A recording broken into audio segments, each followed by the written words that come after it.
Heri ya mwaka mpya wa 2026. Mimi naitwa Hemerko Mashele, ni afisa biashara na mauzo kutoka shirika la mawasiliano nchini Tanzania, na miguu yangu sasa hivi imesimama Kigamboni. Mkazi wangu wa Kigamboni kutoka ile kata ya Kigamboni yenyewe, kata ya Tungi, Mji Mwema na Kibada na mitaa yake.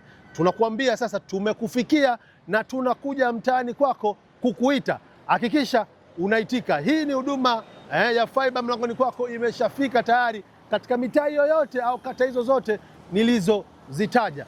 Swala ni moja tu, ni wewe kufanya maombi kupitia website ya TTCL. Andika www.ttcl.co.tz, chagua online services, alafu nenda fiber application portal uweze kufanya maombi yako, ama tupigie kupitia 0733 60 0060 tuje tukuhudumie. Tunasubiri simu yako tukufate, mkazi wa Kigamboni, Tungi, Mji Mwema na Kibada na mitaa iliyoko ndani yake. Tayari imeshaitika, basi kazi kwako.